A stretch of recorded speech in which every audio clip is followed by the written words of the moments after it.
makapasok uli dahil nung mga nakaraang 2 Mondays ay talagang may ginagawa po tayo lalo na sa crusade natin mga kapatid. So, pwede po ba tayong mag-opening prayer, kapatid na Adorable Bernardo?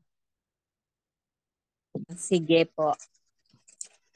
Maraming Diyos na makapangyarihan sa lahat. Maraming pong salamat, Panginoon, muli sa pagkakataong ito na kami po ay mag-aaral na muli sa amin pong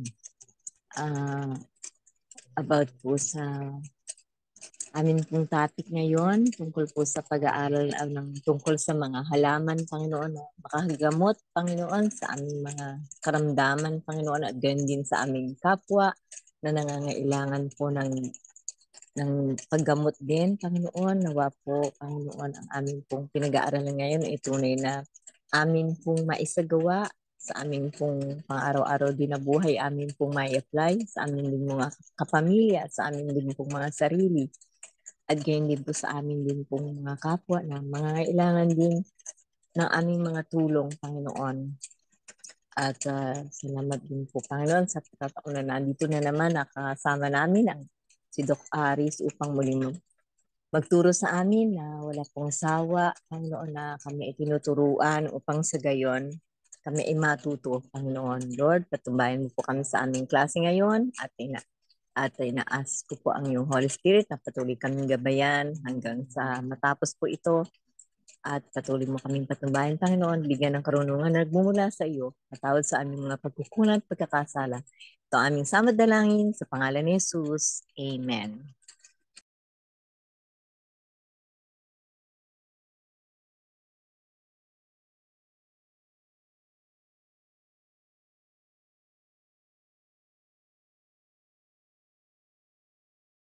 Yun ang internet ni Doc Aris. Amen, amen. Walang bigyan si Doc Aris.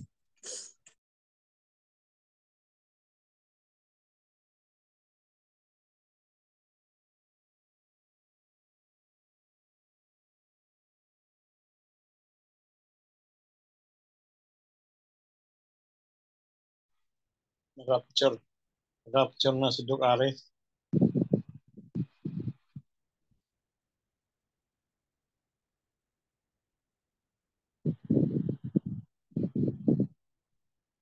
O biglang nawala ng signal.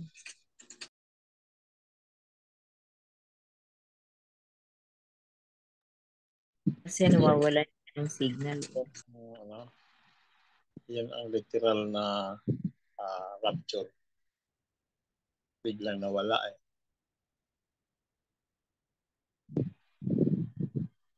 Babalik din yun, Dok. Babalik.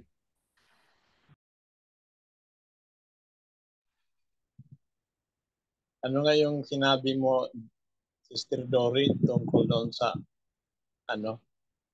meal plan? Tataba. Doon sa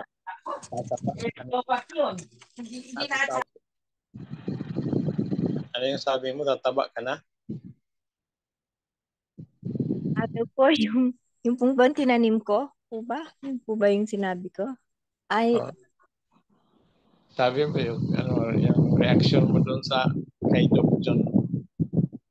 yung pong sabi ko po, I look better, feel better, and move better than others who are like my age or even younger pa po. Kasi kumakain naman po kami kasi ng mga gulay, prutas, gano'n. Tsaka meron po akong tinanim dito kasi po may tinakil si Doc Chu na about sa beans. Kasi po meron akong tinanim dito sa backyard na sitaw po, pero sitaw na turo yun. Pero pag po na medyo matagal mo siyang anihin, magiging beans po siya.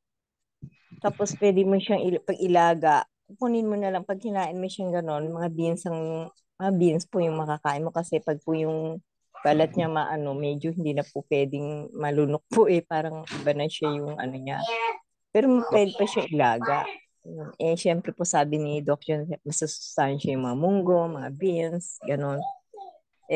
Mga lentils. Syempre po, Di ko na kailangan bumili pa.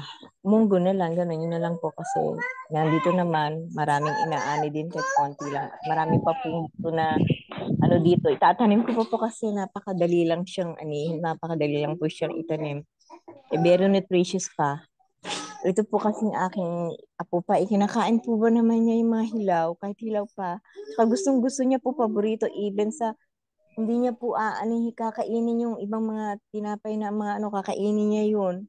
Gustong gusto niya, kaya natutuwa po ako sa kanya. Hindi siya mahirap pakainin kahit ganun lang na gulay yung pa yung pipiliin niya. Unlike ito pong isa, hindi siya kumakain gano'n hindi siya kumakain unubis po ng vegetables saka hindi gano'n sa fruits po apple lang. Pero ito yung sa kahit ano. Kaya po wala akong problema dito. Doon lang po sa Kisachi. Kaya yun po, malakas ako masigla, nakakagawa pa. Wala na yata si Itasking po.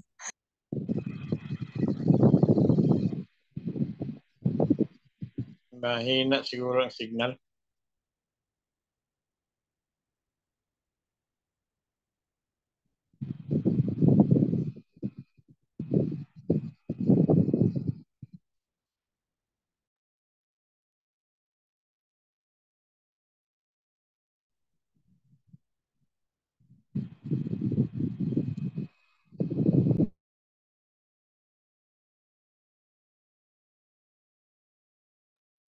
Ako din mahina yung signal ko rito.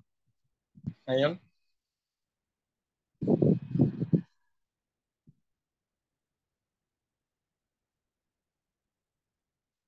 oh.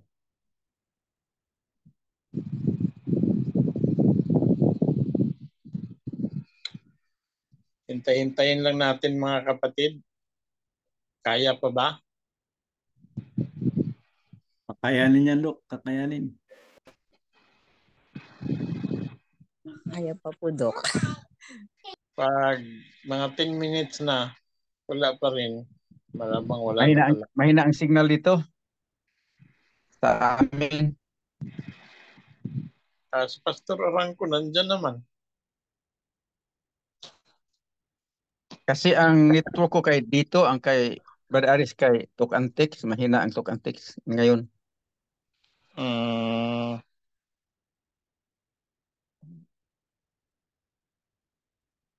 Walang smart dyan. Mahina ang smart. Ako bago lang ko nag-transfer sa dito kay medyo malakas ang dito. Ang doon. Mahina din. Mahina din. Mahina din dito lang ang malakas. Doon mahina. Doon mahina.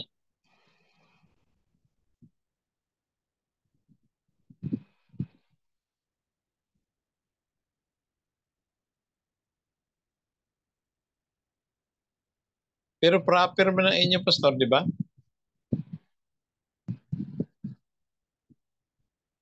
Wala, malayo kami mga 6 kilometers gikan sa kuan from sentro. Gikan sa lungsod. Yes. Gikan sa lungsod. Siya mo na sagkaon o patagra? Patag naman. Pero karong panahon na ni hinay ang bisan pa gani ang TM man to ako gamit sa una niya. Bago lang ko ni balhin sa dito kay murag kusog-kusog ang dito. Kay ang Brad Aris TM og tuk antics iyaha pero luya mahina ang tics og antok antics og TM.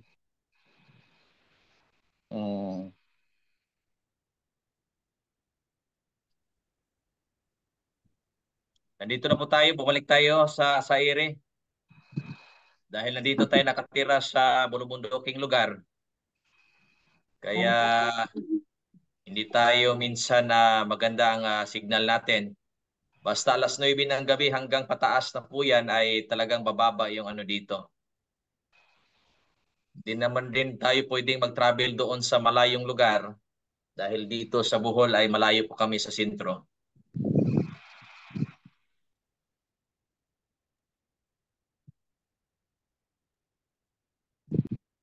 Okay lang, Dok. Sige, gamitin na lang po natin ang natitirang oras Okay, go ahead. Pasensya na mga kapatid, talagang ganito talagang ano natin.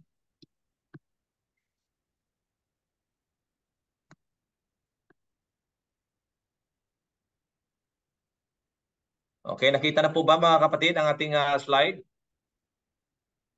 Opo, Dok. Kitang-kita po. Yes, Doc.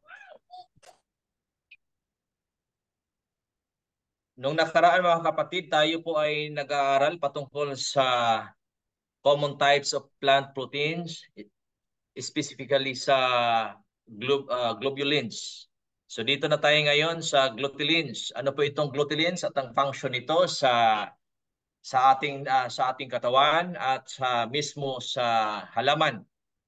Glutein serves as a storage proteins in plant seeds, providing a reserve of amino acids for the developing embryo during germination. Ito po ay isang klaseng storage proteins mga kapatid. Ibig sabihin, pag bubuksan siya, nasa loob ang lahat ng mga amino acids. Ang amino acids ay meron pong 20 amino acids. Ngayon sa pag-aaral ay meron na pong nadagdag na 2. Pag-aaralan din natin yan mga kapatid pagkatapos nitong pag-aaral sa common types of plant proteins. They contribute to the structural integrity of the seed and help regulate the availability of nutrients during seed development and germination. Kung ito ay isa dito ang mawala mga kapatid ay hindi ang buto ng isang halaman ay hindi po siya tutubo, no? Dahil incomplete po ang kanyang phytochemicals na tutulong sa pagdevelop at pagsibol ng mga dahon. Gluteins also play a role in seed quality and ability to plant.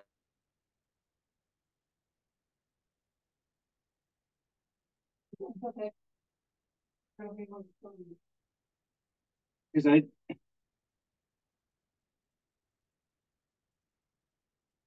Wala po siya. Wala.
Wala signal. Wala ang signal.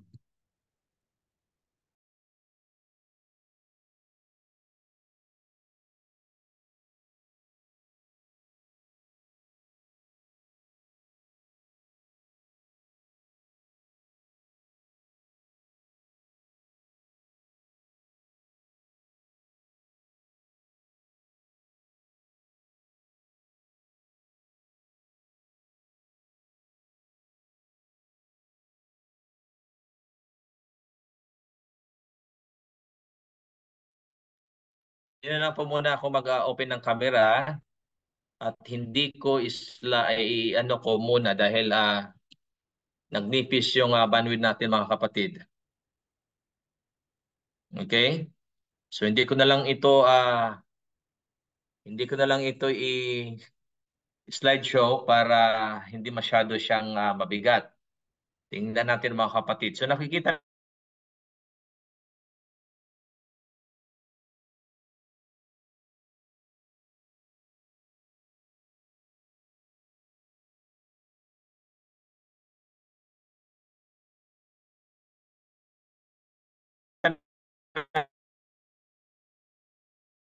natin dito, ito yung morphology and internal structure of rice kernel with grain endosperm protein fraction. May rice plant at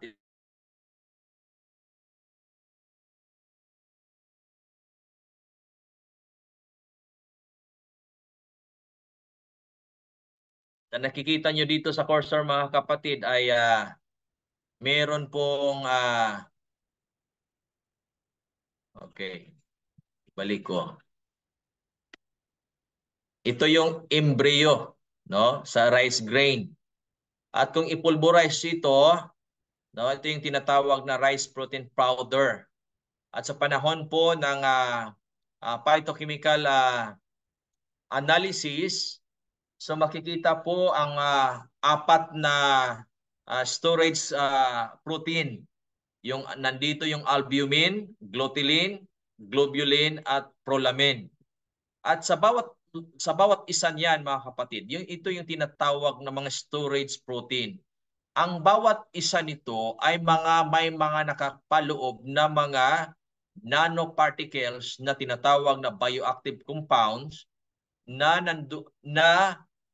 nandito ang mga 20 amino acids. So pag-aralan din natin yan mga kapatid, ang 20 amino acids at yung bagong natuklasan ngayon sa dalawang amino acid.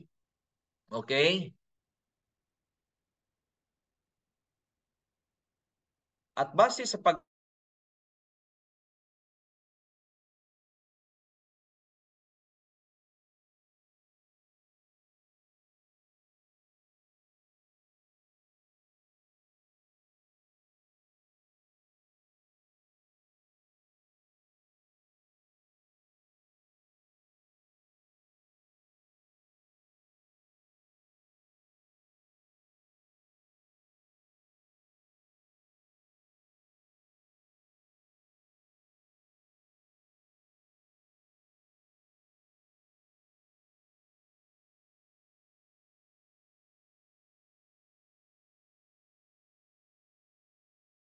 sa rice lang mga kapatid, siya ang pinakamalaking may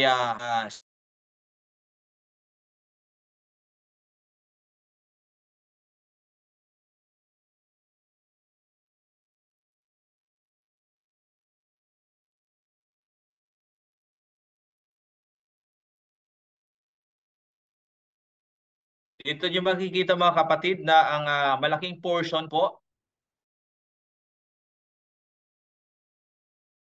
no, malaking portion, glutein total seed proteins.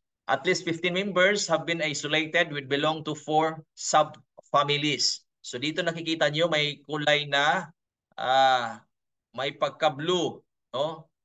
Ito yung glutein portion.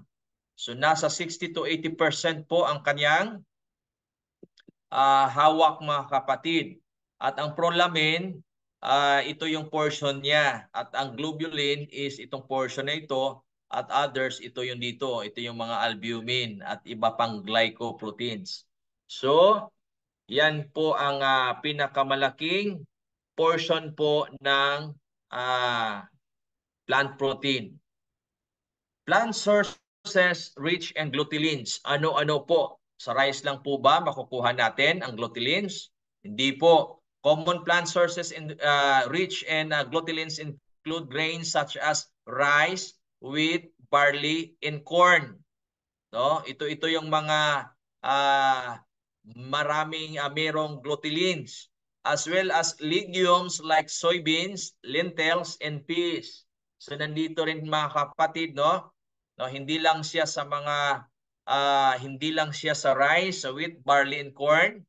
Nandito rin siya sa legumes like soybeans, lentils, and peas. So choosing whole grain products and incorporating legumes into meal can help increase intake of gluteins and other beneficial nutrients. So the more na kakain ka ng marami, no? So the more na may makukuha kang marami ding gluteins. Then, ano naman ang potential health benefits to humans ng gluteins?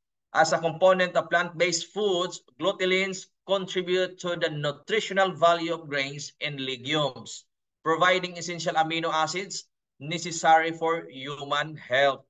So ito mga kapatid, no, itong gluteins ay isa lamang sa storage protein na kadalasan na makikita, makukuha natin sa mga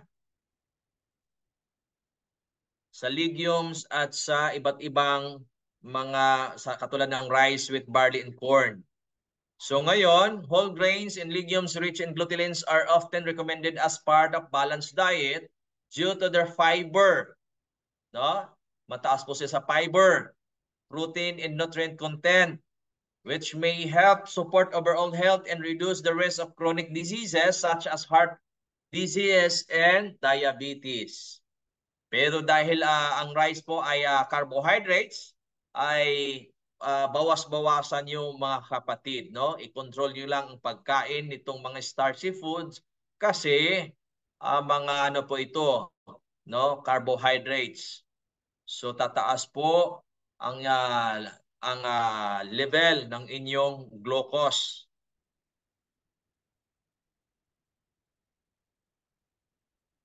Whole grains and legumes which are rich a source of gluteins are associated with a reduced risk of heart disease. These foods are high in dietary fiber, which helps lower cholesterol levels, regulate blood sugar level, and promote heart health. At sa diabetes naman, including whole grains and legumes in the diet may help lower risk of type 2 diabetes.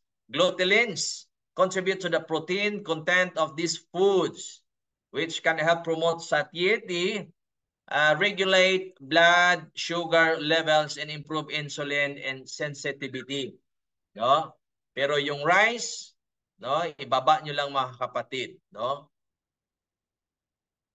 At makakatulong din siya sa ating digestive system.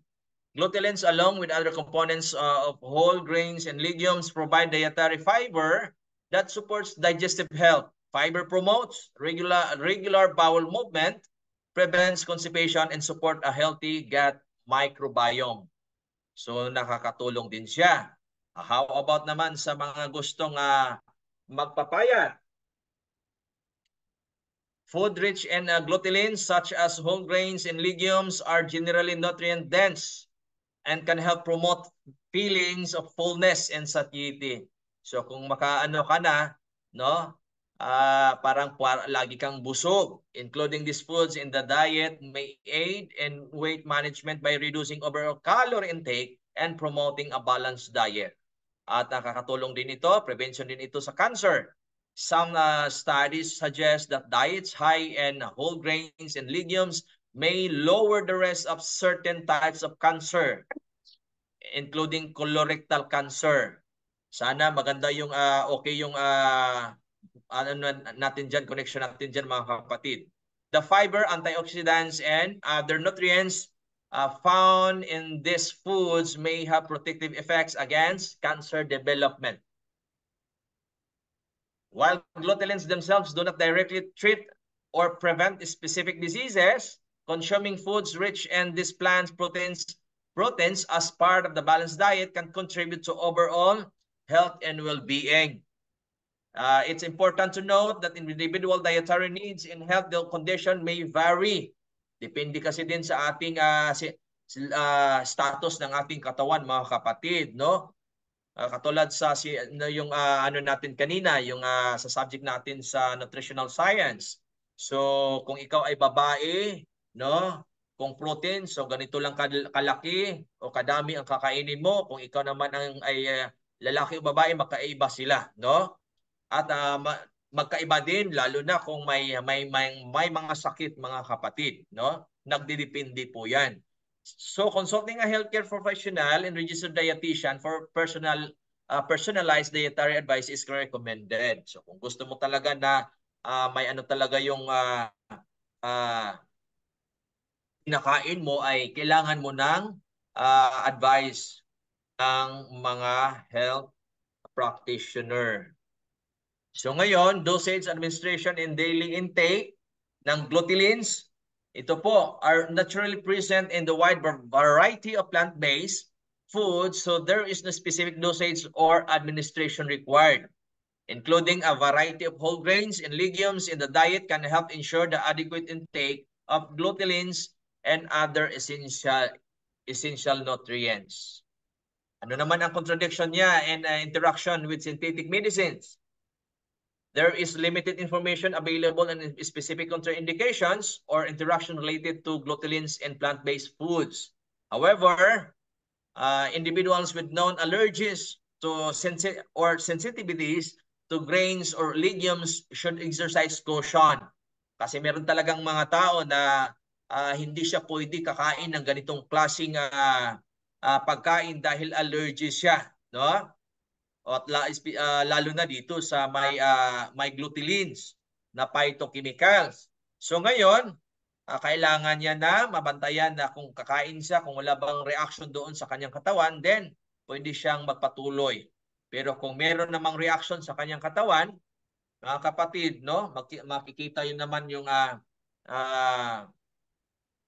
reaction ng katawan natin sa ating mga kinakain.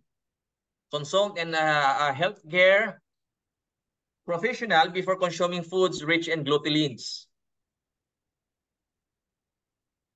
Functions and plants. Dito na naman tayo sa prolamins. Ano naman itong prolamins? At ano namang function ito sa halaman? Structural support. Prolamins contribute to the structural integrity of seeds and grains. No? Ito ay isang tinatawag na nutrient storage kasi itong prolamins ay isa sa importante at a major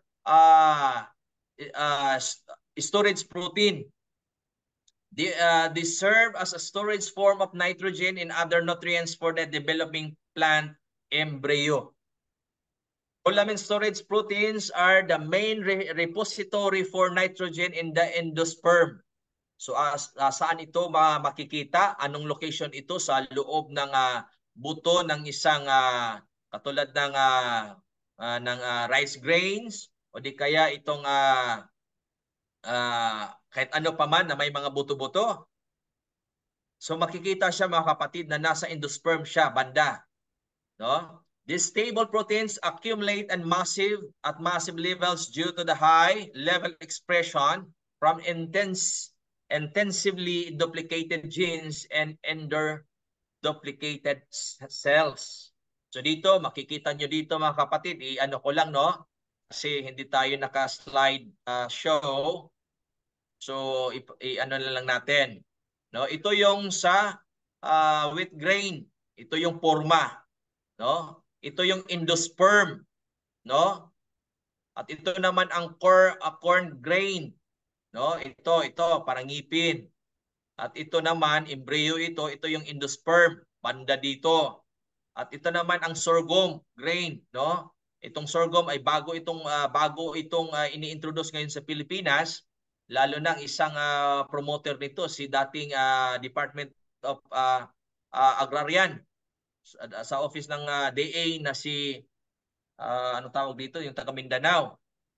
Sorghum, no? Sorghum grain. So ito yung banda dito, ito yung endosperm part, no? At ito namang barley grain, sa nakikita nyo dito, ito yung forma niya, no? Okay, nandito yung banda ang endosperm. So pag i-ano yan siya mga kapatid, no? I-phytochemical analysis yan siya, idaan yan sa phytochemical analysis. So makikita dyan na dyan banda makikita, matagpuan at makukuha ang prolamins, no? Isang storage protein, ibig sabihin isa siyang reservoir or isa siyang parang box na merong nasa loob. Kung bubuksan mo, maraming nanoparticles o mga bioactive compounds na nandoon ang mga iba't ibang phytochemicals katulad din ng amino acids mga kapatid. So isa dito, example dito, itong prolamins, types of prolamins mga kapatid, itong gliadin and glutenin, no? At itong shen, No? Meron ditong alpha chain, beta chain, gamma chain, and delta chain. No? At caffeine. Nandito rin ang hordin. Mga iba't ibang klase po yan. Types of prolamins. No? So katulad dito, ito yung grains. Lahat ng grains nandito. At ito naman ang prolamin. No? Types of prolamin dito at ang chloramine content. Katulad sa wheat grain, no? Ang tawag niya sa phytochemical na prolamine ay gliadin. Gliadin na may 40% siya, no? Doon sa grain, mga kapatid.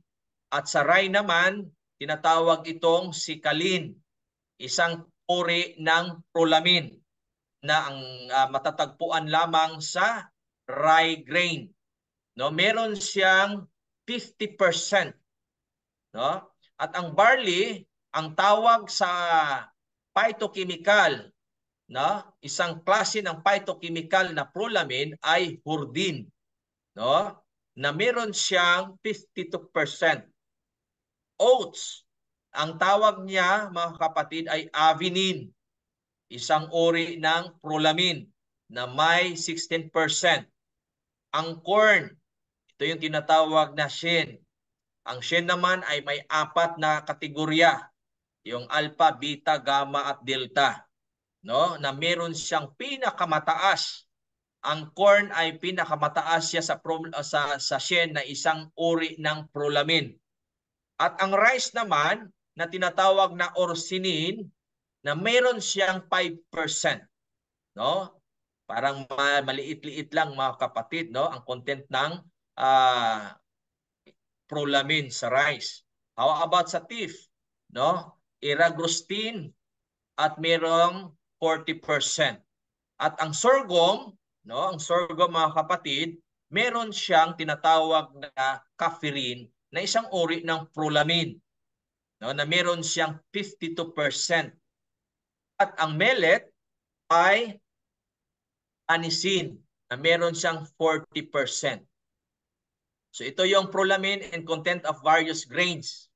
So yan po ang mga halaman o mga pagkain na merong rich in prolamine. Ngayon, dito, sa nakikita nyo dito, mga kapatid, nandyan pa ba kayo? Pasensya na, mga kapatid, no? Parang ano na tayo ngayon. Oh, sa laboratory, i-extract nila yan para lalabas yung prolamine. At depende sa klase ng kanilang i-extract, so merong mga prolamine yan, pero iba't iba ang kanyang mga pangalan depende sa specimen na ginamit, no? So katulad ng mais, ng wheat, ng sorghum, barley, rye, oats, mga ilan lamang ito na mayroong prolamines.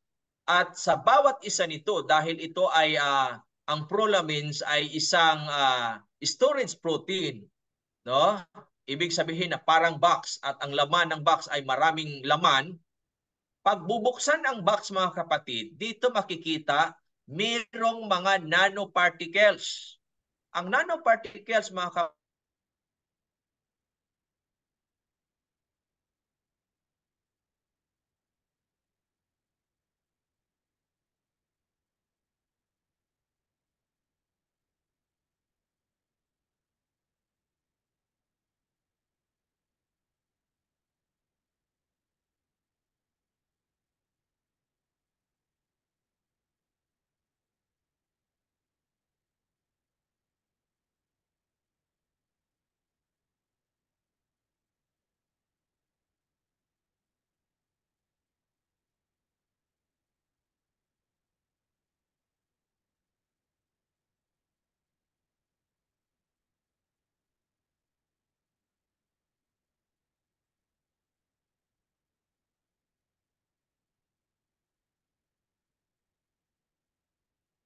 okay?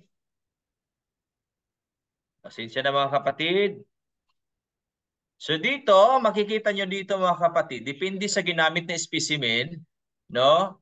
Sa pag-extract nila para makuha ang prolamins. At sa iba't ibang klase ng ginagamit ay may iba't iba siyang pangalan ng phytochemicals na isang uri ng prolamins. At kung bubuksan siya, kasi isa siyang storage protein, ang laman niya ay nanoparticles. At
Gonzales.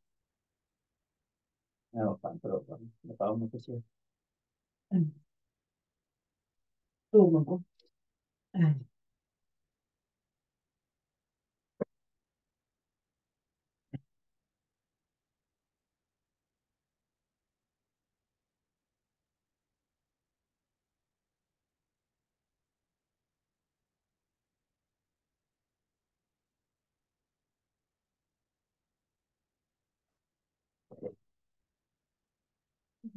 Bravo. Minyo ito ipahiga sa inyo.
sulitin na lang natin ang oras mga kapatid, no? Anong oras na ba? 9, anong oras na? 9:48? 53.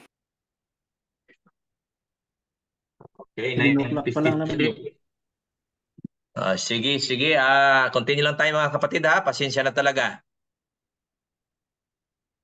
Basta alas 9 dito, magsimula ng alas 9 ay iikot na ang mundo. Nandoon ang okay? So dito mga kapatid, na makikita nyo dito na sa pamamagitan ng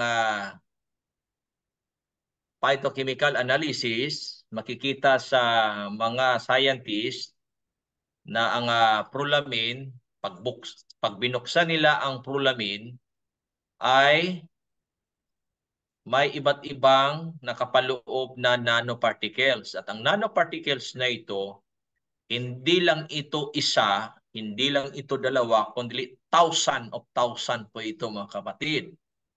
Ngayon, may iba't ibang karakteristik ang bawat isa sa nanoparticles, no? At ang bawat isa niyan ay nagrepresent po yan na sa mga bioactive compounds. Nandito na ang iba't ibang uri ng amino acids at iba pang secondary metabolites. So, yan po mga kapatid, no? Kaya tinatawag siyang storage protein ang Prolamin. Prolamins have a high amino acid content and contain large amounts of glutamic acid. So pag-aralan din natin yan mga kapatid, ano-ano ang mga function yan. Potential health benefits to humans. Prolamins themselves don't have direct health benefits to humans, but the grains that contain them provide essential nutrients like carbohydrates, proteins, vitamins, and minerals. Contraindication, lalo na sa mga taong may tinatawag na celiac disease. Ano naman itong celiac disease? Celiac disease is a chronic autoimmune disorder that primarily affects the small intestine. It occurs in genetically predisposed individuals and is triggered by the consumption of gluten, a protein found in wheat, barley, and rye.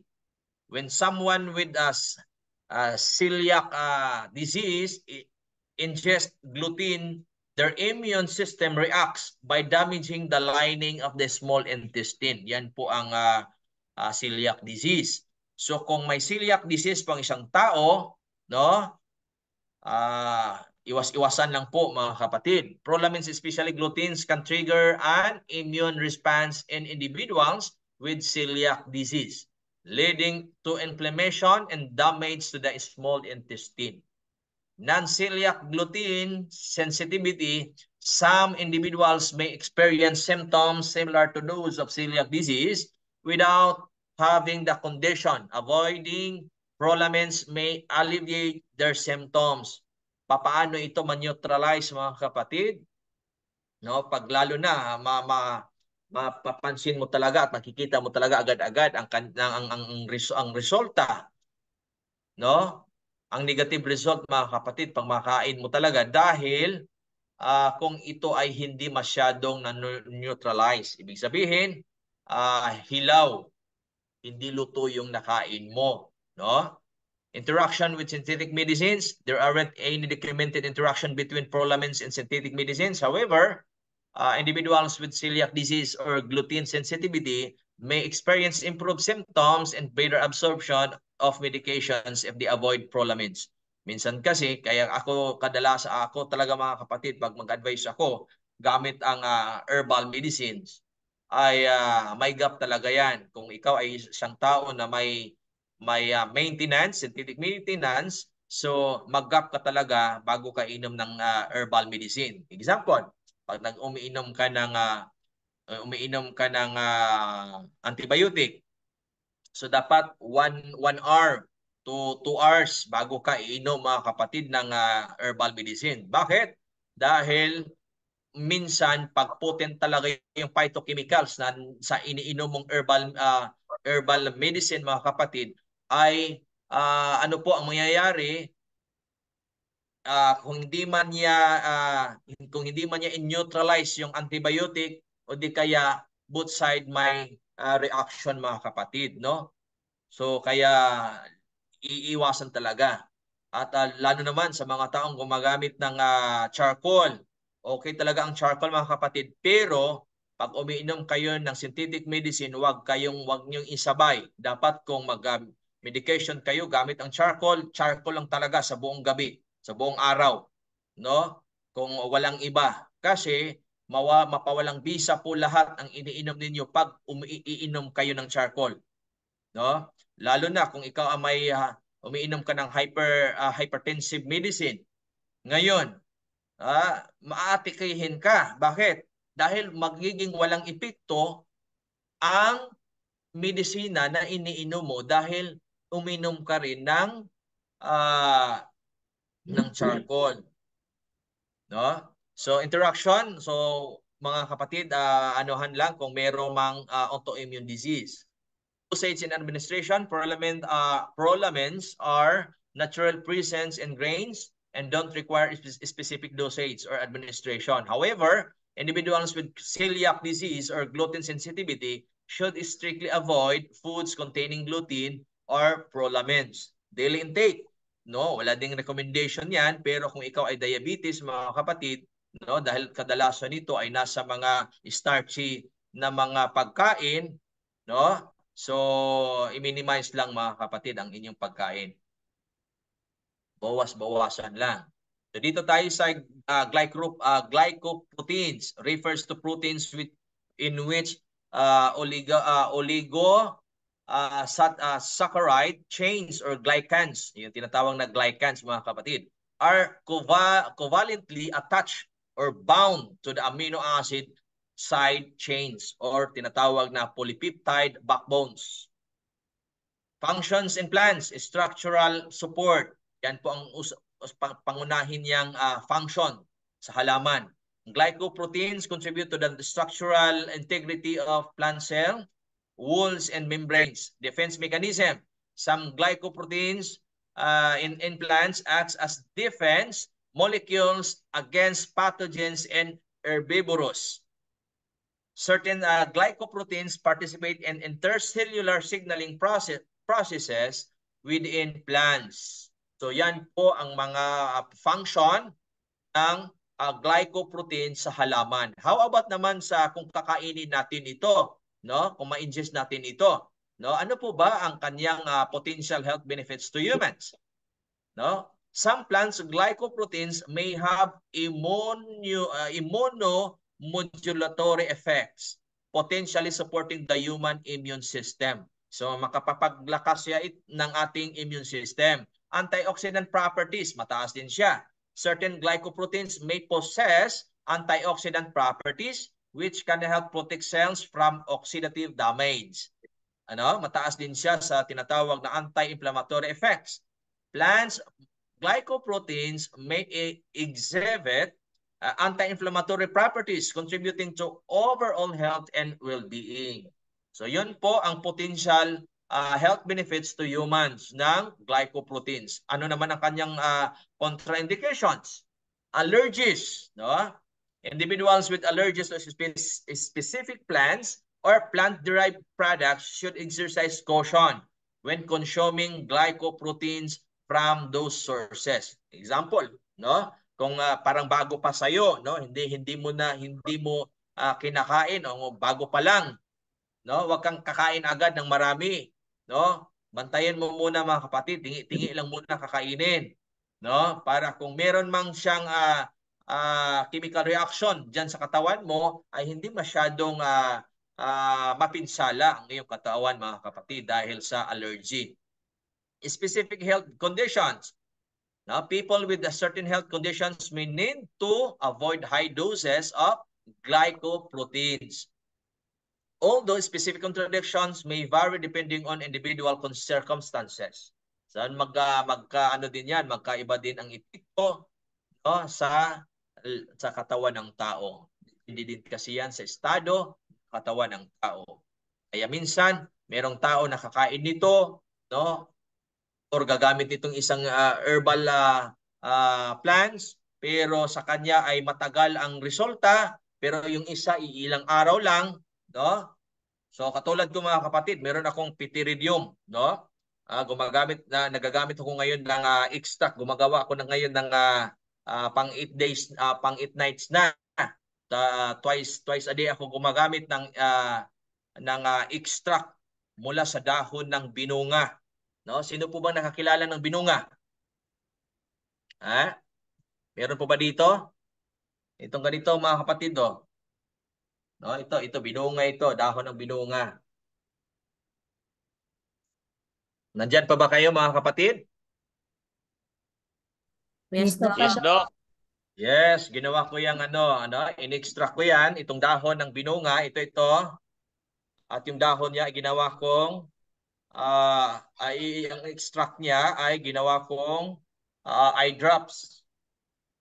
Iyan ang ginagawa ko, nilalagay ko sa mata bawat umaga at gabi. Kaya yung paglaki ng pitiridium, no, nakita ko mga kapatid na lumiliit siya, no? Lumiliit yung pitiridium dahil sa potent phytochemicals ng binunga leaves. Siguro marami sa dito sa Pilipinas, maraming binunga, no? Ewan ko kung anong pangalan ng binunga diyan sa inyo. Dagan syokon. Dagan binunga diri syokon. Oo, yan. Kung may mga may mga sakit kayo sa mata, may diferensya kayo sa mata, maliban lang kung yan ay inborn, no? So maganda ang katas ng binunga, ipatulod nyo sa inyong mga mata. Kasi yan ang ginagawa ko ngayon, kaya nakita ko lumiit yung pitiridium ko. Ang pitiridium kasi, yan po ay defense mechanism yan. Defense mechanism yan ng ating mata pag siya ay na-irritate at nagnipis yung protection dito sa may eyeball natin at magde-develop yan siya, no? Magde-develop ng sa pagkaano ko mga 8 months na ata itong pitiridium ko, no, lumalaki, pero sa nakita ko na nung ako ay nagsisimulang nag-under medication sa pamamagitan ng binunga leaves extract ay talagang nakakatulong mga kapatid.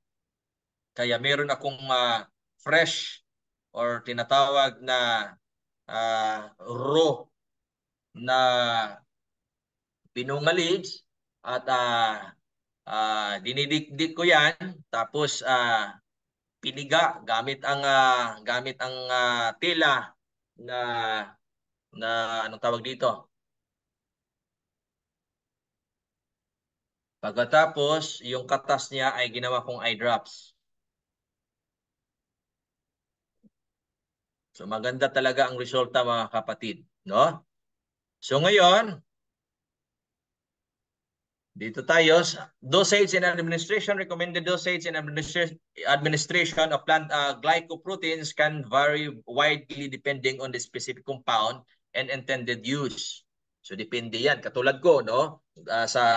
Dito hindi man ito glycoproteins pero itong binunga leaves sa mga kapatid sa akin ay nakikita ko ang tansya ko dito nasa 14 to 21 days, no? Bago mawala talaga ang pitiridium. Pero ang iba meron lang 2 at 3 araw, no? Nawala agad. So depende kasi yan sa estado mga kapatid. Daily intake, there are no established daily intake recommendation for plant glycoproteins. Daily intake may depend on dietary habits, health goals, and individual needs. So darating ang araw mga kapatid na magpalabas ako nitong binunga-derived na eye drops or eye drop mga kapatid na para sa mga mata, para lilinaw ang mata. Plant sources rich in glycoproteins. Pinaka number 1 dito is soybeans. Soybeans and soy products contain various glycoproteins including lectins. Algae, no? Certain types of algae such as spirulina and chlorella are rich in glycoproteins. So, available po ito mga kapatid, no? Itong spirulina at chlorella. Mushrooms. Some species of mushrooms contain glycoproteins with potential health benefits. Seaweed. Edible seaweeds like kelp and nori contain glycoproteins along with other nutrients. Aloe vera. Aloe vera gel contains glycoproteins with reported moisturizing and soothing properties. Ang asawa ko ay nagawa din ng aloe vera aloe vera oil, no?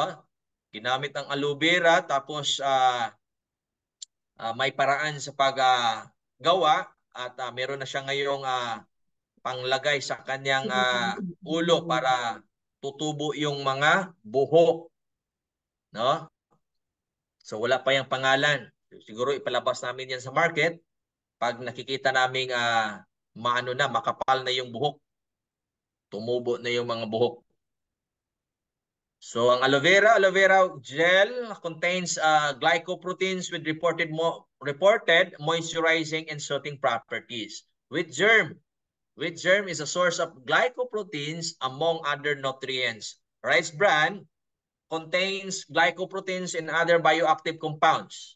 At ang barley grass, no, is rich in various nutrients including glycoproteins. Yan po ang mga halaman, no, na accessible tayo, ma-access natin ito at madali natin itong magamit kung ating i-try nating gamitin, mga kapatid. So, ano naman ang potential adverse effect of consuming too much plant protein? No? Consuming plant-based proteins generally offers many health benefits. Yes.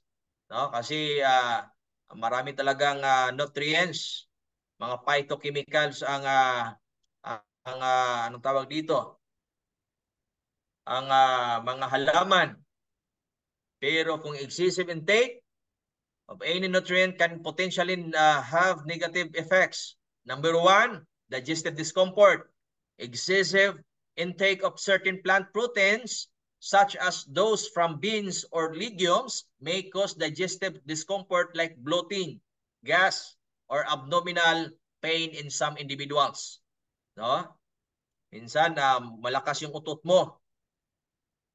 Some plant proteins contains anti-nutrients like lectins. So bantayan talaga, mga kapatid, kasi kung masubrahan ka sa proteins, yung plant proteins, mga kapatid, ang epekto din yan ay anti-nutrient, may anti-nutrient content yan. Ibig sabihin, pag mainom mo yung klaseng phytochemicals na yan, ay ang tawag niya ay i-neutralize niya ang i-neutralize niya ang ibang mga nutrients na kinakailangan ng ating katawan. Katulad nitong lectins, phytates, oxalates, and tannins. No, isa-isa lamang ito, mga kapatid, sa mga anti-nutrients which can interfere with the absorption of minerals like iron, zinc, and calcium when consumed in large amounts. So kung maramihan ang pag-inom mo at malalo ng hindi luto, no? Hindi na neutralize itong mga lectins at phytates, oxalates, and tannins. So kung ikaw ay anemicon, no? Anemic ka, kulang ka sa iron, tapos umiinom ka ng iron, ngayon hindi na mag-effect yung iron mo dahil pinigilan siya na sa kinakain mong lectins or phytates or di kaya oxalates or di kaya tannins yung nandoon sa kinakain mo. No, zinc and calcium when consumed in large amounts. Yan sila yung mga minerals na yan ay pipigilan po yang ng mga anti-nutrient na yan na phytochemicals. This can be concern for individuals relying heavily on plant-based sources for these nutrients, especially if they have increased requirements or reduced absorption capacity due to factors such as age and certain medical conditions. So, mapalad talaga tayo, mga kapatid, na nag-aaral tayo dito dahil hindi lang tayo nag-practice ng plant-based diet, atin ding iniintindi at inaalam kung ano-ano yung mga kinakain natin. Kasi kahit pa plant-based yan, meron ding tinatawag na mga anti-nutrient dyan na kailangan mong in-neutralize bago mo kainin na baka ito pa sanhi ng inyong pagkakasakit imbis na ikaw ay magiging malusog. Nandyan pa ba kayo, mga kapatid? Doc Aris. Opo, Doc. Okay, thank you. So, tatapusin ko na lang po ito. Pwede po ba? Yes, Doc. Po. Okay lang po ba? Yes po. Sa bagay, tulog naman yung iba. Sige, Dok. Okay. Ano pa kung nasobrahan ka sa plant protein sa pagkain nito? Meron itong tinatawag na allergic reactions. Certain plant proteins such as those from nuts, soy or gluten-containing grains can trigger allergic reaction or intolerances and susceptible individuals. Kaya sa Amerika, mga kapatid, lahat ng kanila mga packaging doon, no? Nandoon sa label kung ano yung allergen, no? Nakabasa po ba kayo, mga kapatid, yung allergen na nakalagay na dapat ilalagay na doon? Sa Amerika talagang metikuloso sila sa mga nuts, no? At sa soy. Kasi mga kapatid, meron talagang mga allergen yung mga Amerikano, pag iinom ng soy ay marami sa kanila ay magka-rashes agad, no? Leading to symptoms like skin rashes, digestive issues, or respiratory problems. Kasi mamamaga yung ano natin, daluyan ng ating hangin, kaya minsan ang ating baga ay hindi makapag-produce ng oxygen, mga kapatid, no? Kaya minsan, lalo na ang ating heart, sa panahon ng mamamaga kasi yan, sa panahon ng may allergy, no? Mamamaga yan, ngayon mahirapan na yan sa paghinga.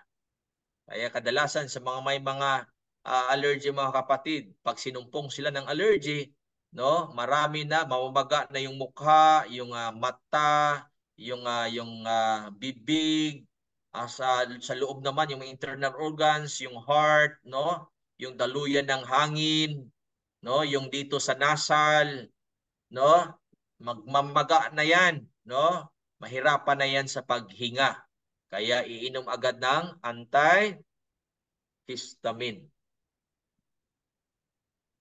Ano pa? Imbalance of amino acids. While most plant proteins contain all essential amino acids, they may be lower and contain certain amino acids like lysine or methionine compared to animal proteins. Consuming excessive amounts of plant proteins without ensuring a balanced amino acid profile could potentially lead to amino acid imbalances over time. Kaya siguraduhin din sa mga kinakain, alamin kung ano yung mga amino acids nitong klaseng pagkain na ito. Baka ito yung sinasabi ni Mrs. White na continual sameness. Kung ano yung kinakain sa umaga, ganun din ang kinakain sa tanghali, ganun din ang kinakain sa gabi. Hanggang ngayon, ang nangyayari, nagka-amino acid imbalance. Kasi yung kinakain niya pala ay hindi pala kompleto sa yung essential amino acids. Yung mga amino acids na yun, mga kapatid, pag-aralan din natin yan. Yung mga nakapaloob dito sa mga storage proteins nitong ating pinag-aralan ngayon. No? Ano naman ang yung tinatawag na complete proteins? Usually derived from animal-based sources of nutrition. So yung meat products po, mga kapatid, yung tinatawag na complete proteins, except for soy, no? The essential amino acids are also available from incomplete proteins, which are usually plant-based foods, no? Kaya yung si Doc Rojo, no, isang matatawag nating keto dietitian, no, na keto diet yung pamaraan niya, no? Puro animal protein yung pinopromote niya, mga kapatid. The reason why some plant proteins are incomplete is primarily due to differences in amino acid profiles between plant and animal sources. While animal proteins typically contain all 9 essential amino acids in sufficient quantities, many plant proteins lack one or more of these essential amino acids or may not have them in optimal proportions. So merong iba na kulang ng isa, dalawa, yung plant-based na yon na kinakain mo, kulang pala ng isang amino acid or dalawang amino acids or kompleto sila pero yung content niya ay pinakabababa, hindi siya pumasa doon sa daily intake mo mga kapatid. So minsan mag-imbalance ka pa rin ng amino acids, no?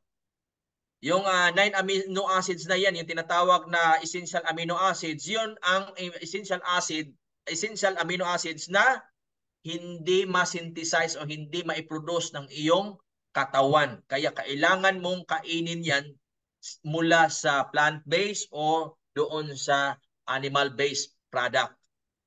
So kailangan mong kainin mo kasi magkukulang ka, magka-imbalance ka ng amino acids nitong mga siyam dahil itong tinatawag na essential, kinakailangan talaga ng mga amino acids kasi no, yung 11 na amino acids ay ang katawan mo ay makapag-produce.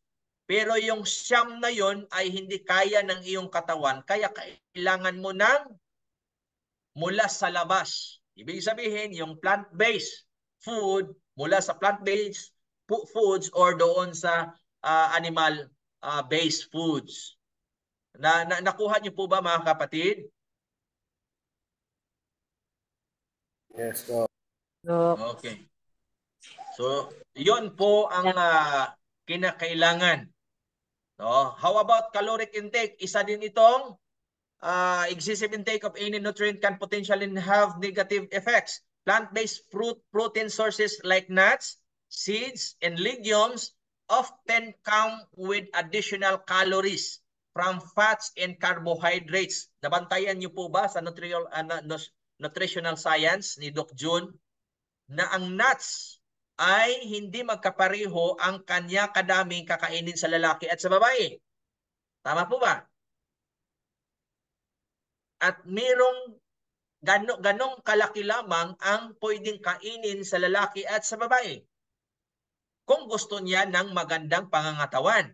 Pero kung gusto niya ng magre-resulta ng sobra-sobra mga kapatid, may reaction din ang ating katawan yan. Ang magkakaroon ng sobra ang pagkain sa calorie. Consuming large quantities of these protein-rich foods without considering overall caloric intake may lead to weight gain or hinder weight loss efforts. Kahit ano pang gawin mo diyang pagbabay, paglalakad, pagjogging, ano pa mang ginagawa mo, basta ka lang magiging ano ka, no? Healthy body at maganda yung katawan, pangangatawan mo, pero sobra-sobra naman ang kinakain mong calories na mula doon sa plant-based foods, ang mangyayari, hindi pa rin tatalab. Gastrointestinal issues. Some plant proteins, particularly those high in fiber, may exacerbate gastrointestinal issues like irritable bowel syndrome or IBS or other digestive disorders and sensitive individuals. Meron tayong matanda na dito sa ating iglesia, naghingi siya ng payo. Sabi niya, paano ba ito? No, sa katandaan ko, hindi na ako hindi na ako makapagpalabas ng aking dumi. No? Sabi ko, isang factor din 'yan sa iyong edad. Pangalawa, lagi kang naglalakad, lagi kang pumupunta kahit saan-saan, nakalimutan mo nang uminom ng tubig. O tama nga talaga. No? Kaya constipated siya lagi. No? Pagkatapos ganito yung lifestyle niya. Sabi ko, sundin mo lang ito, ganito. So sabi ko, kain ka sa umaga, wala pang laman ang tiyan mo, itong kakainin mo ha. Kakainin mo ito, itong plant-based na ito, kainin mo ito. Uy, ang nangyari mga kapatid, kinain niya. Ngayon, hindi pala siya nagdumi bago siya umalis. Ngayon, sumakay siya sa series. Ano bang tawag dyan sa inyo? Rural? Bachelor? Dito sa amin, series. No?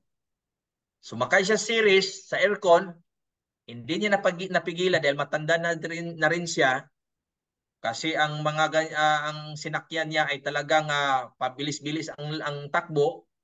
Doon siya nakapagdumi sa kanyang upuan. Nandiyan pa ba kayo mga kapatid? Yes po. Hindi ba kayo magtanong anong nangyari? Ano nang nangyari? Pwedeng bawa, Dok. Ari. Di umumoy. Nangangamoy siya Umahudol. doon sa loob ng mga kapatid.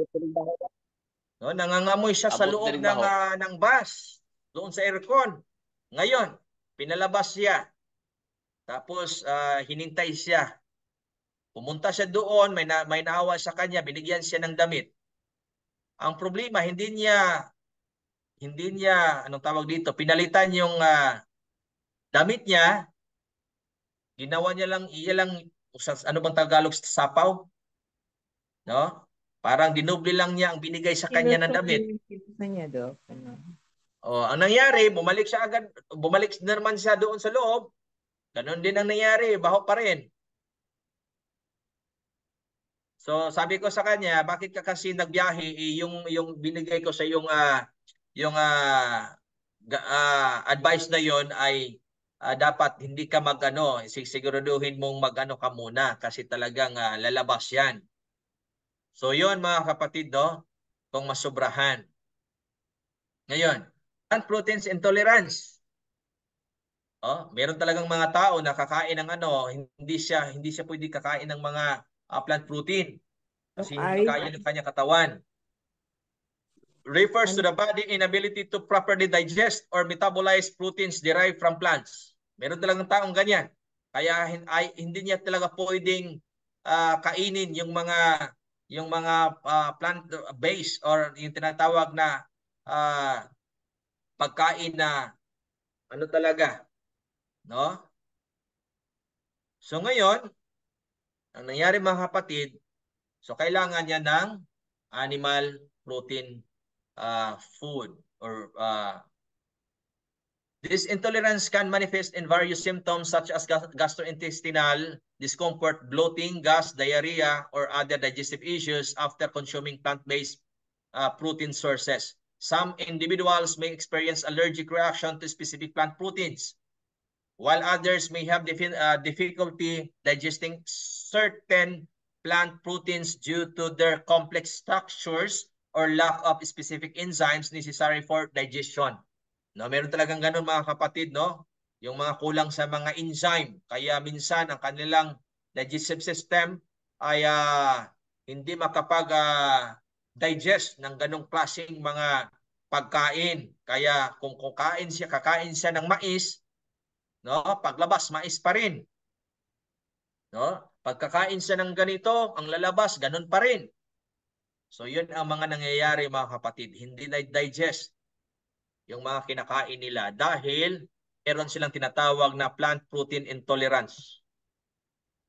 Certain plant proteins, especially those derived from specific plants like soybeans or pulses, may contain natural toxins or anti-nutrients that can be harmful when consumed in excess or if not prepared properly.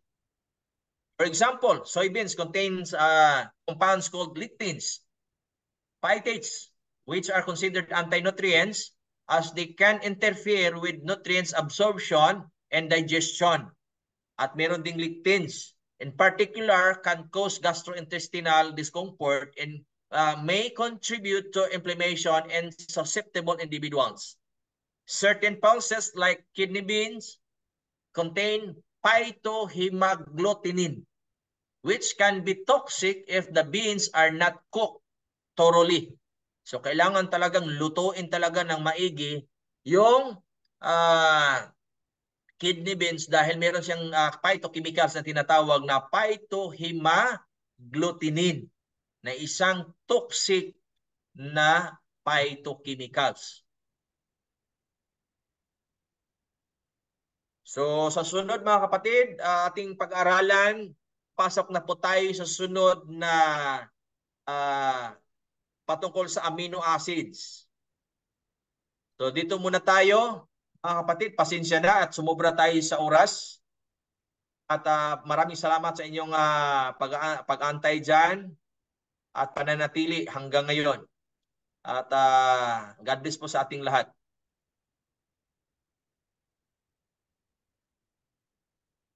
Thank you, Doc. Thank you po. Thank you.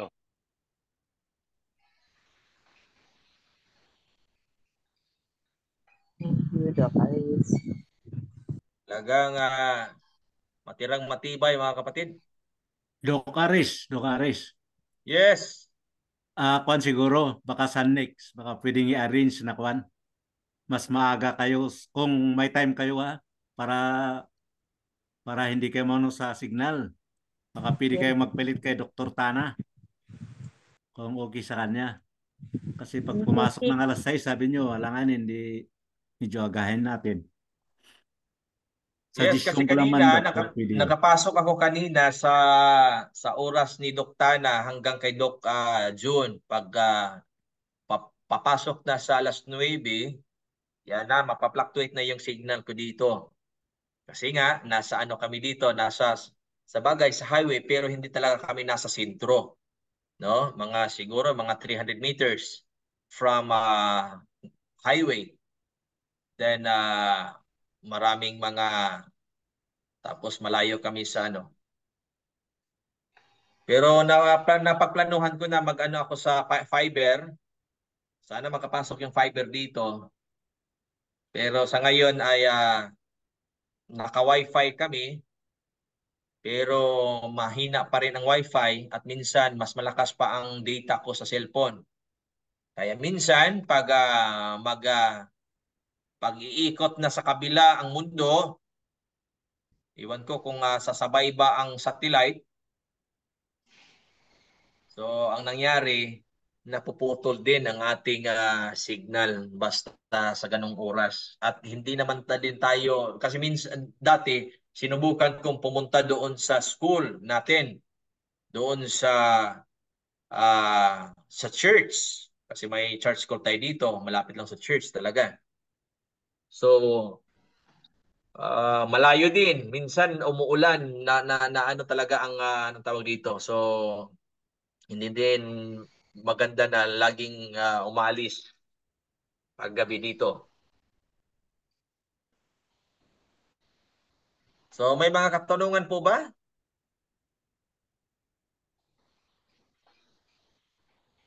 Itong mga pinag-aralan natin mga kapatid ay May tanong ako. Ano po, yung sige. para according do sa narinig ko sa yung lecture ngayon, kasi ano siya yung parang kulang yung mga nutrients sa plant-based, ganun ba? Yung mga proteins doon. So, kinakailangan natin sa ating pangatawan. So, kailangan pa natin uminom din talaga ng gatas ba? Ganun. Yung ano nga tawag Ganito doon? kapatid, meron kasing mga tao na hindi sila makapag-digest ng plant-based. So kailangan nila ng animal products. At totoo po 'yan sa pag-aaral ng mga scientist base sa kanilang phytochemical analysis, no? Kaya nga nakikita ninyo kanina na merong dito pa lamang sa magkaiba na ang content niya, no? Sa iba't ibang klase ng halaman.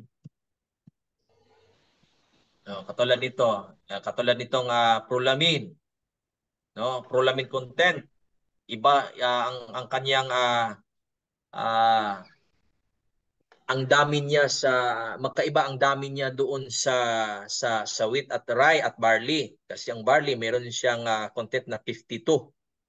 At ang rye naman meron siyang 50. At ang wheat naman meron siyang 40% na prolamine. At ang rice meron siyang 5% only.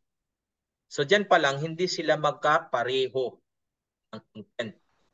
Lalo na dito sa mga plant proteins na mga tinatawag na storage proteins, ang laman niya pag bubuksan mo ay may mga amino acids. Amino acids na aralan natin sa susunod na session na merong 20 amino acids. Okay? At ang 11 yan ay ang ating katawan pwede nang hindi kakain mula sa halaman o kahit ano paman, dahil ang ating sariling katawan ay makapag-manufactured ng 11 amino acids. No? Pero yung siyam na yun, tinatawag na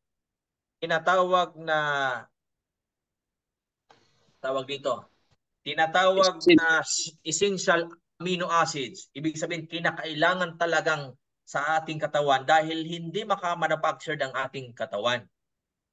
Ngayon, kailangan natin yang kainin. It's either from plant-based o di kaya doon sa animal-based product.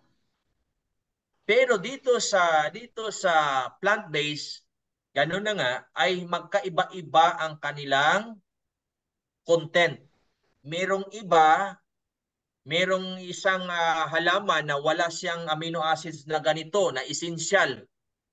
Kulang ng isa o dalawa o tatlo. Meron namang isa kompleto pero ang iba maliliit, no? Or ibig sabihin yung percent niya ay kulang sa kinakailangan ng ating katawan. So ibig sabihin, kakain ka ng marami.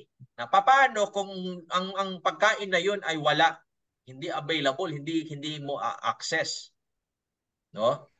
So kaya minsan tinatawag talaga siya, ang plant protein ay tinatawag na incomplete protein.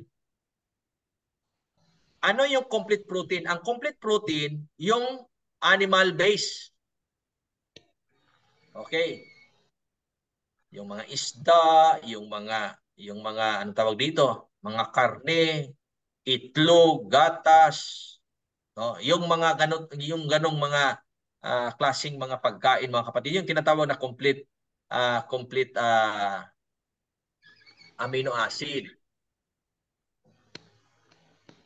Pero sa ano naman, sa soybeans, sa ano naman, meron namang mga complete amino acid na mga plant-based.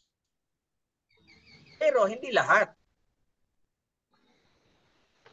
Katulad ng soybeans. Ang soybeans ay may complete siya, no? Complete amino acid. At meron pang iba na parang nasa 8. Maliban lang siguro sa iba pang mga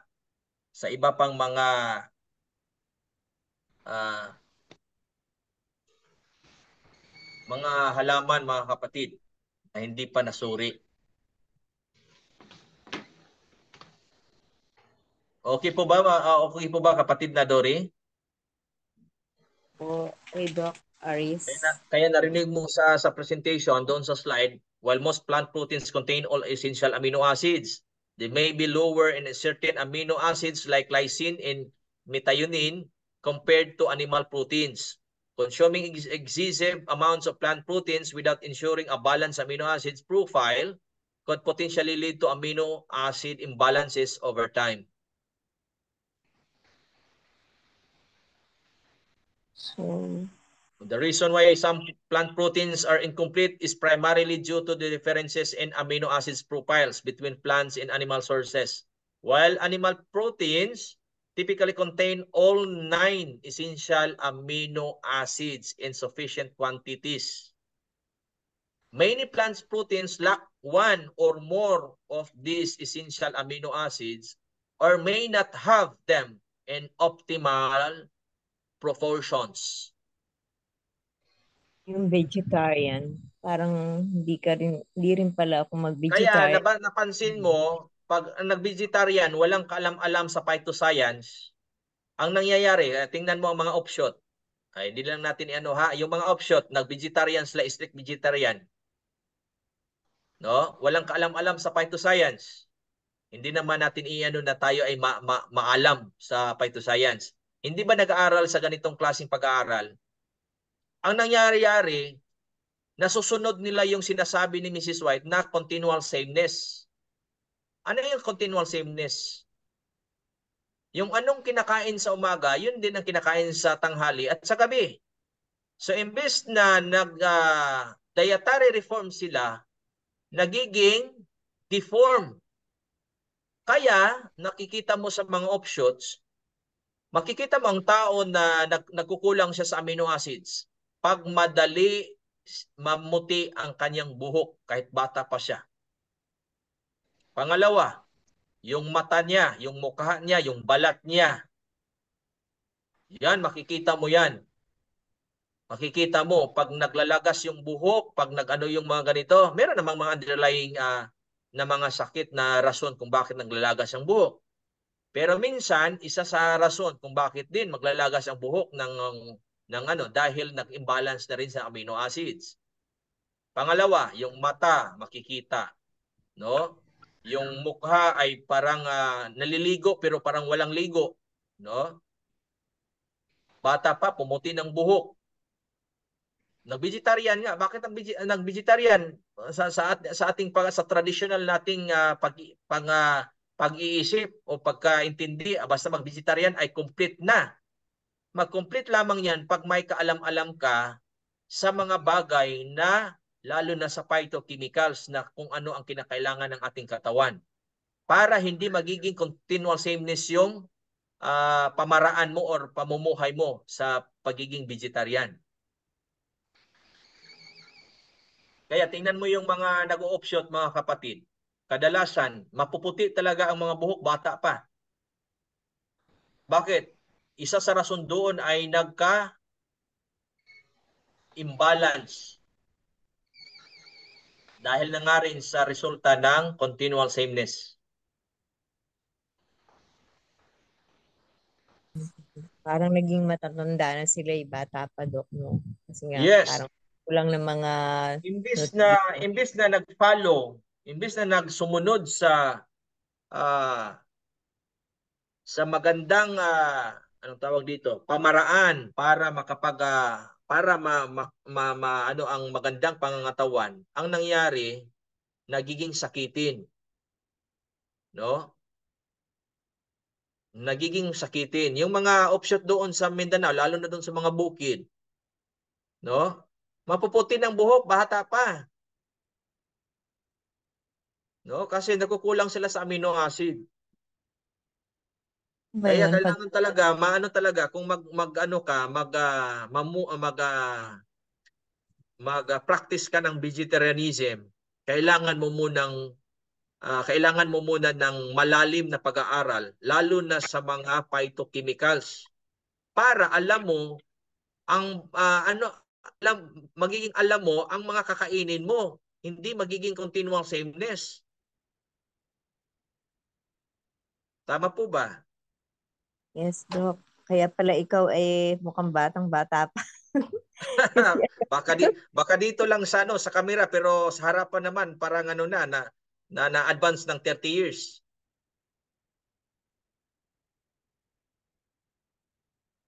So, yun mga kapatid, no? Kailangan talaga natin yan. Para magiging consistent tayo sa ating pag-practice ng plant-based diet, kailangan natin ng malalim na pag-aaral. Wala pa tayong kaalaman patungkol sa mga ganitong bagay, ay nagdudumiritso ka na sa pamumuhay ng strict vegetarianism. So, anong nangyari? Magiging katulad sa nag-offshoot doon sa amin noon sa Mindanao, no? Na 2 taon, 2 taon, no? Nung hindi pa nag-vegetarian ay blooming talaga ang makikita mo, makikita mo ang balat, no? Makinis, makikita mo ang mukha, maaliwalas, makita mong buhok, no? Makita mo sa lahat ng parte ng katawan na talagang siya nasa magandang pangangatawan. Pero nung nag-practice sila ng strict vegetarianism, ang nangyayari, nagkasakit sila. No? Yung mga balat nila nagiging kulubot, yung mukha nila parang nag-advance ng 10 years. Yung mga buhok nila nagiging buhaghag na may mga puti-puti na. So kung ano yung mga naranasan ng mga offshoot doon sa ibang lugar sa Mindanao, yun din ang nagiging resulta sa kanilang katawan. Ang nangyari, bumalik sila. Bumalik sa pagkain ng ano. Kasi nga, hindi nagiging consistent dahil kulang sa kaalaman. Kaya nga sabi ni Mrs. White, kailangan mo ng kaalaman bago ka mag-practice niyan. Kasi kung gusto mo ma-attain talaga ang mahabang panghabang buhay na pag-practice ng vegetarianism, ay kailangan mo ng education, proper education sa mga ganitong mga pag-aaral. Dahil hindi ka naman pwedeng kakain diyan, kakain ka ng ganyan, ay ibig sabihin basta lang mga plant-based yan ay kakainin mo na. Hindi pala pwede sa iyo yan kasi ganito ganyan. So kailangan ng masusing pag-aaral bago isa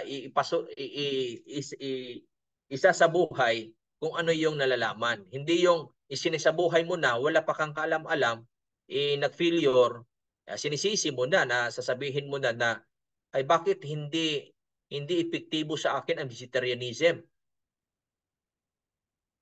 Tama po ba?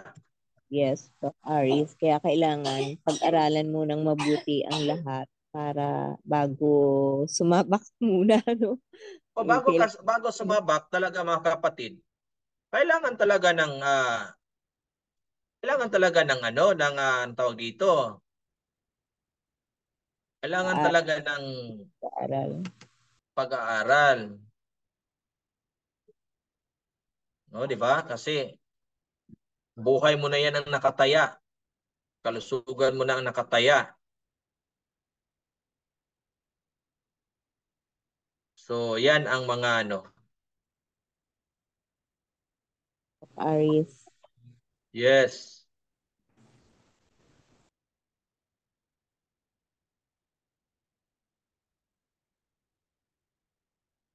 At 30 na lang, Doc Aris. Okay, thank you. Maraming salamat po mga kapatid. Thank you, Doc. Thank you, Doc. Good night. Okay, good night. Good night, Aris. So Sino pong mag-close? Sino bang host dito? Si kapatid na Moises Pajardo. Babay na po mga kapatid. Good night. Night po Doc Lea, good night.